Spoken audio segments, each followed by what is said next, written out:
सुशोभित श्री परमहंस महान विभूतियों की दिव्य झांकियों को अपने मन मंदिर में बसाते हुए एक बार ऊंचे और मीठे स्वर में मिलकर बोलिए,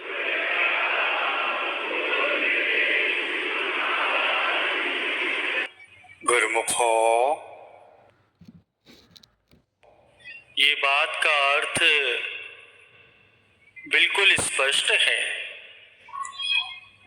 कि मनुष्य दूसरों के अवगुणों को याद कर करके हंसता है, दूसरों की निंदा चुगली करता ही रहता है,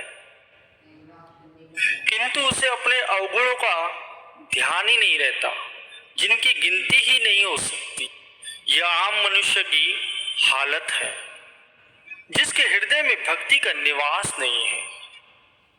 हमारे श्री परमहंस अद्वैत मत के महान प्रवर्तक, जगत वंदनीय, प्रातः स्मरणीय श्री श्री 108 श्री परमहंस दयाल जी, श्री प्रथम पातशाही गुरु महाराज जी अक्सर अपने पावन वचनों में ये उपदेश देते हुए फरमाते आते थे कि गुरुमुखों को शन्नी नहीं बल्कि शास का गुण ग्रहण करना चाहिए। जैसे आटा छानने की छन्नी होती है, जिसमें से आटा छनकर बाहर आता है और छन्नी में चोकर शेष रह। गुरु को वीडियो लाइक करना, सब्सक्राइब करना प्लीज़। बहुत मेहनत से मैं वीडियो बनाता हूँ। वीडियो लाइक कर दे करो, सब्सक्राइब कर दे करो प्लीज़। कमेंट में भी आपको कमेंट भी करनी है कि जय श्री दयानंद प्लीज़ जाता है। और एक होता है साज। पहले लोग गेहूं को छानने के लिए साज का उपयोग करते थे। उसमें गेहूं डालकर जब हिलाते थे तो कंकर पत्थर आदि निकल जाते थे और गेहूं उस छाज में ही रुक जाता था। कहने का तात्पर्य यही है कि छन्नी में से सार वस्तु निकल जाती है और साज में सार वस्तु रुक जाती है। तो श्री परमहंस दयाल जी महाराज जी ने वचन फरमाए कि गुरुमुखों को छन्नी नहीं बल्कि साज यानी सूप का गुण ग्रहण करना चाहिए। तात्पर्य यह है कि गुरुमुखों की जो वृत्ति है वो अवगुणों का त्याग करके गुणों को ग्रहण करने वाली होनी चाहिए। ऐसे ही एक बार की बात है, एक राजा ने बहुत से चित्रकारों को आमंत्रित किया, तो उसके दरबार में एक से बढ़कर एक चित्रकार आए। उसने सबका हार्दिक स्वागत किया और अपने विनम्र स्वभाव के अनुरूप कला के धनी उन सभी से आग्रह किया कि वे उसका बहुत सुंदर एक चित्र बनाकर देवें और जो चित्र बनाएंगे उसको राजमहल में लगाया जाएगा। परंतु राजा के इस विचार को सुनकर सभी चित्रकार एक दूसरे का मुंह देखने लगे। थोड़ी देर बाद वे एक एक करके राजा से माफी मांगकर चलते बने। अब यहाँ विचार करने वाली बात है कि वे सब चित्रकार थे और एक से एक बढ़कर चित्रकार। तो ये राजा की बात सुनकर वे उससे माफी मांगकर वहां से चले क्यों गए? ऐसा उन्होंने इसलिए किया क्योंकि इस कार्य में उन्हें एक समस्या थी और वो समस्या ये थी कि राजा की एक आंख और एक ही टांग थी। अब उन्होंने सोचा कि अपना ऐसा चित्र देखकर यदि राजा को क्रोध आ गया तो हो सकता है कि जो चित्र बनाकर देगा उसे राजा दंड दे दे। इसीलिए वे सब वहां से बहाना बनाकर राजा से क्षमा मांगकर जाने लगे। अब ये सब देखकर राजा निराश हो गया। परंतु तभी एक चित्रकार जो संत महापुरुषों के सत्संग में नित्य प्रति जाया करता था और सत्संगति के प्रताप से उसे विवेक विचार की दृष्टि भी प्राप्त थी, वो राजा के सामने आया और उनसे विनय करने लगा।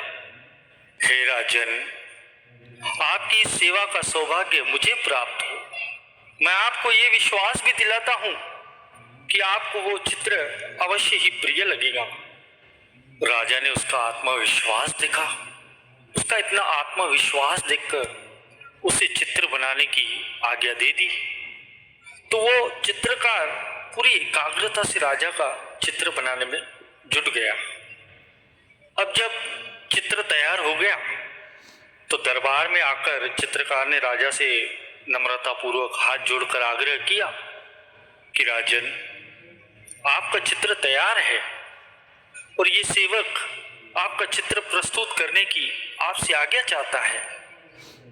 राजा ने उत्तर दिया, आज से 3 दिन बाद तुम चित्र लेकर यहाँ दरबार में उपस्थित होना।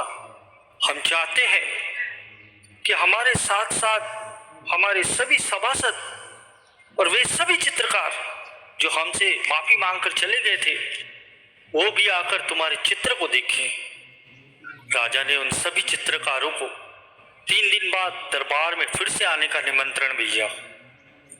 अब 3 दिन बाद जब दरबार सजा, सभी सभासद और वे सभी चित्रकार भी आए थे, तो वो चित्र बनाने वाला जो चित्रकार था उसने चित्र को कपड़े से ढककर सबके सामने एक स्थान पर रख दिया था। उसके बाद राजा की आज्ञा से जब उस चित्र पर से कपड़ा हटाया गया तो सभी चित्रकारों ने अपने दांतों तले उंगलियां दबा दी और वहां जो उपस्थित जो सभी सभासद थे, सबकी आंखें खुली की खुली रह गई। अब हृदय में विचार आता है कि ऐसा क्या था उस चित्र में कि बाकी चित्रकार दांतों तले उंगलियां चबा रहे हैं। उसका कारण ये था कि उस चित्रकार ने राजा का एक ऐसा चित्र बनाया था कि जिसमें दिखाया गया कि राजा एक टांग मोड़कर जमीन पर बैठा है और एक आंख बंद करके शिकार पर निशाना साध रहा है। अब उस चित्र को देखकर राजा को अत्यंत ही प्रसन्नता हुई और उस चित्रकार की विचार बुद्धि पर और उसकी कला का इतना सुंदर प्रदर्शन देखकर उसे भी गर्व हुआ कि कितनी कुशलता से इस चित्रकार ने उसके दोषों को छिपाकर सच में ही उसका बहुत ही सुंदर चित्र बनाया है। राजा ने अपनी प्रसन्नता और आभार प्रकट करते हुए उसे बहुत सारा पुरस्कार और धन्यवाद दिया और उसके बाद उस चित्र को दरबार में भी लगाया गया। प्रेमियों, कहने का भाव यह है कि अपने नजरिए और अपनी विचारधारा को सकारात्मक बनाएं। जैसे आप जानते भी हैं कि ऑपरेशन नजर का होता है, नजरिए का नहीं होता। और यदि किसी की ओर एक उंगली उठाई जाती है तो शेष उंगलियां अपनी ओर होती हैं। इसलिए कभी भी किसी की निंदा चुगली नहीं करनी चाहिए, अपितु अपने ही अवगुणों को मिटाने और दूसरों के गुणों को ग्रहण करने का प्रयास करना चाहिए। ऐसा करने से हमारा जो हृदय है वो पवित्र होता है, एक दूसरे के प्रति सम्मान की भावना उत्पन्न होती है। हमारी जो वृत्ति है वो अंतर्मुखी होती है और जिसकी वृत्ति अंतर्मुखी हो जाती है तो वो तो सहजे ही महापुरुषों की प्रसन्नता का पात्र बनता है और उनकी भक्ति की अनमोल संपदा को प्राप्त करता है। वास्तव में ऐसे ही गुरुमुखों का जीवन संसार के लिए आदर्श बनता है। महापुरुष सभी को सन्मार्ग दर्शाते हैं, सभी का कल्याण चाहते हैं। गुरु को वीडियो लाइक करना, सब्सक्राइब करना प्लीज़।